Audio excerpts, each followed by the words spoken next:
Today's video, we're going to talk about transmuting anxiety. Often we feel anxiety is something quite negative, when in fact, it's just this little, helper that's basically pops up to let you know that there's something within that needs to be worked through. So anxiety itself is not really a bad thing. It's good that it's helping us to know that there's something there. It's definitely going to be helpful to think of it like, in a bit more of a friendlier way than to, be annoyed or agitated that it's there. Maybe in the moment that you're feeling it, you won't exactly be able to transmute it, but that's okay. It's just kind of letting it know sort of in a way that you're aware that it's there and it's doing its job. It's doing its job to tell you that something's wrong, and you can maybe even find a way to feel thankful towards it. If you were to imagine that there was like this surface platform, and underneath that platform is all the energy that needed to be worked through. And when something happens in your external environment, let's just say, I don't know, you're walking down the street and, someone bumps into you and then doesn't, kind of just gives you a look and keeps walking forward. It's almost like that situation, like maybe pokes like a little hole in that surface platform, and then maybe you would feel anxiety over something so small like that afterwards, or it would like agitate your anxiety. Or maybe you're driving and someone cuts you off in traffic. I'm just trying to think of like smaller circumstances that maybe don't need to be as big of a deal, but we can't sometimes help what they stir up, really. Because there's so much underneath that surface. So when you get good at it, when you get good at transmuting it, there's not going to be so much of that buildup, and then a huge hole could even be like maybe punctured into that surface of our reality. Say, maybe you lose your job, or things like this that generally people would be like, whoa, I understand why that would stir you up, would cause you anxiety, would create, worry and agitation, all this stuff. But when you get so good at it, some of these big things can happen, and you're kind of like just accepting of it, which is so nice and so lovely and so freeing, because that's exactly what it is. It's like you're free from having to have intense reactiveness to your external circumstances that, as we all know, can be very unpredictable. So then basically to the root of it is, knowing that we're not trying to get rid of anxiety, we're actually trying to get rid of the energy that the anxiety is alerting us to. Now, if you have very extreme anxiety, it would make sense that maybe you would seek more professional help, and maybe even take on a medication regime, something like that. But I'm pretty sure that any medical professional that is going to prescribe you a medication of sorts, they're not going to just expect you to just take that medication for the anxiety. They're going to expect you to maybe engage in some sort of therapy. I think more and more now, medical societies realizing the benefits of meditation and presence and mindfulness practices. And that's what I'm going to suggest here, of course. I was thinking actually to make my own meditation practice for this video, and I was going to make it try and make it short and in a two-step process. And in the first step of it, I wanted to bring your attention actually to the anxiety. So we're really like focusing on that feeling. It's stirred up and it's brought to our attention. And then if you do that, you're doing great. And then the second part, now that we've got that in our awareness, is sort of, saying, hi, I see you there, anxiety. Thanks for doing your job and letting me know that I need to deal with whatever. So I'm gonna do that now. You can basically sit aside. That step alone might even help ease it up a bit, letting sort of your subconscious know that you're like, okay, I'm aware now. Thanks for letting me know. Again, this is not if you're dealing with maybe really, really extreme anxiety, in which case you would maybe want to seek some additional help. That's personal, that's up to you. But if you have, I guess I would say, functional anxiety where you are still able to go about your everyday life, then I feel like you're ready for this step to engage with it. And then like I was saying, in the second part of what I feel that would be a good part of a meditation practice after engaging the anxiety and becoming aware that it's there, is then to do something to feel like you are flushing out the energy from your body that's stored up.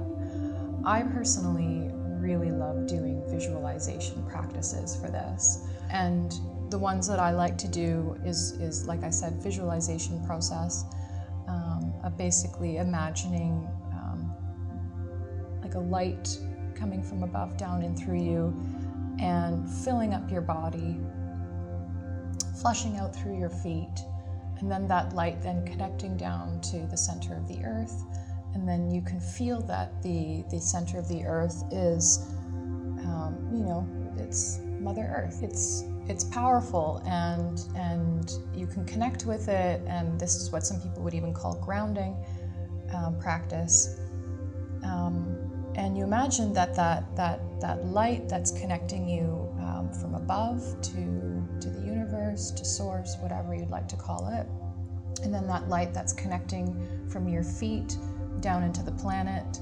Now it's like draining the negativity from you. It's like drinking it from you almost. And it transmutes it, it turns it into light. Again, these are visualization practices, but this is similar to how placebo works. It's utilizing our own subconscious capability to heal, which is extremely powerful. And it's still something, again, that science is like, there's if you Google, there's an excellent article by Harvard University that talks about their new findings on what placebo is and how the brain has its ability to heal itself. So when you're doing these visualization practices, you're essentially tapping into your own body's ability to heal and your own energetic vibration. So say you wanted to feel protected from outside energy.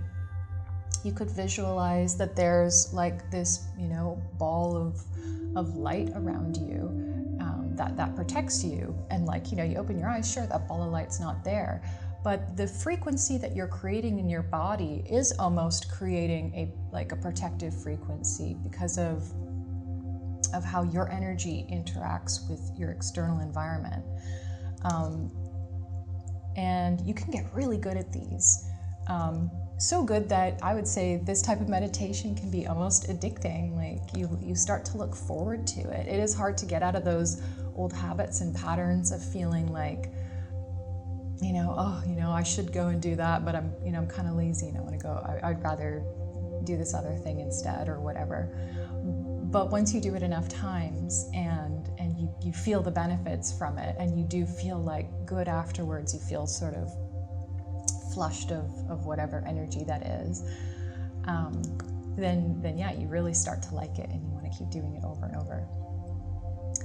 But like I've mentioned in some of my other videos, we do have the patterns in our brain, and we do have a lifetime of stored up energy. So it's great, you flush it out and you might feel great in that moment. And then who knows, maybe a few hours later or the next day, you kind of feel that stuff again. And that's like just absolutely normal and expected, because we have our patterns in our brain and our thoughts that are reoccurring, that these are patterns, and so they're going to constantly put us back in that energy, and then you flush it out, and then you go back and you end up back in that energy again, and then you flush it out. But that's, like I said, when you get really good at it, and you put the time in, and you really want to heal, so you go for it, and you dedicate yourself to it to a degree. Don't put too much pressure on yourself. You got to go at your own pace, of course. But you will get so good at it that literally big things can happen that would have maybe caused you immense amount of heaps of anxiety before, and you're just kind of accepting of the circumstance, because you realize at the end of the day, like, that we are generally making things way worse than we need to. Like, and things like procrastination, I can be really bad with procrastinating, and I just always finally when I do the thing that I was like, why did I think that this was going to be such a big deal? Like, it really wasn't a big deal. And this just is what we do constantly in everyday life, is like thinking that things are going to be, making them basically so much more complicated than they need to be. So you start to just, like, I guess, trust life more, because then you realize that most of the time the negativity or the anxiety or all the bad things that you're feeling in life, we're causing them ourselves. Like, you could maybe not leave a room for 2 days, like, especially like if you're in quarantine. So like nothing can happen in those 2 days. What are, like, maybe you're not even interacting with many people. You're just taking a few days to stay home and chill. And if you were to, like, maybe monitor the fluctuation of your internal state, like maybe at some point feeling like motivated and confident, thinking about something, and then later on that day you're like doubting whatever that was or whatever. It's amazing how it's like, but you didn't even leave the room. Nothing happened in your external environment. It's all happening in here. So once we start to get a good rein on that, really, then we're able to start enjoying life so much more to the fullest. So I'm going to link how to meditate. This guy explains in a really great way what meditation is and how to tap into that. And actually, it's a bit of a YouTube inception, because he then himself links to another video that's binaural beats, theta wave binaural beats that are supposed to be excellent for meditating. To use that basically with the practice that he's going to show you. I really love the way that he explained meditation. It's very down to earth, practical, easy to follow. And it's so great to teach youth to do this when they're really young, because I think it should be like a routine, like brushing your teeth, where basically you don't have to take long. You just be a few minutes twice a day, where you're taking the time to cleanse that energy. Like, that's, I feel like, what the new world that should be like brushing your teeth. It's like, oh, of course, cleanse your energy a couple times a day. But if you're an adult and maybe you have maybe decades of this like stored energy that needs to be worked through, because working through this energy is like a cleanse or a detox. What you may know about cleanses or detoxes is that they're, as stuff comes out, it's like flushing out the negativity. What I found, especially when I was like intensely first working through energy, and it still happens sometimes, is that you can actually you can feel stuff quite intensely for like a day or two afterwards, because it's almost like it's coming out of you like a detox or a cleanse. So keep that in mind and don't be shocked. This is something that if you do want to make the choice to heal, These are things that we are going to have to be aware that are normal and could pop up. Maybe you could try something like, getting some CBD oil, or just even creating like a routine or something that you're aware of, like what you're going to do when this pops up, that's healthy, because of course you're going to put that work into clearing your energy. You're going to want to make sure that you're not kind of wasting that by then maybe going and watching a bunch of negative stuff on TV, or spending too much time on social media, absorbing all kinds of opinions, or putting not so great things in your body, because you put that work in to heal.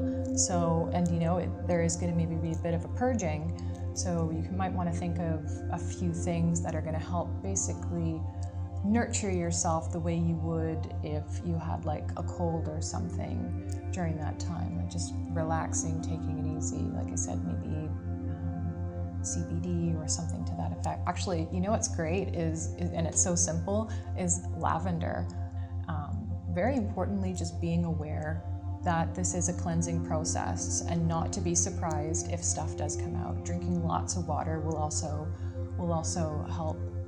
When your body is really hydrated, it's just better. It's better like you would with a cleanse. Like it's gonna flush toxins out faster, and because our brain functions, like our neural pathways function with, like, it's basically electrical firing in our brain. The more hydrated that your brain is, the better that it's going to function. It's gonna feel better. So you can do your brain and your body and a favor, and stay as hydrated as possible. I don't even do this as much as I should, but I'm still gonna say it because it is a good and important tip. I hope this information was helpful to some, and definitely check out the video that I'm going to link to this guy's explanation on how to go into deep meditation. He doesn't talk about visualizations and stuff. He goes like right to the real stuff, which is great. But also, I would definitely recommend looking up some visualization practices to help with the cleansing of the energy. They're really great. Definitely recommend that. Thanks so much for listening, and wishing you all the best on your healing journey and practices.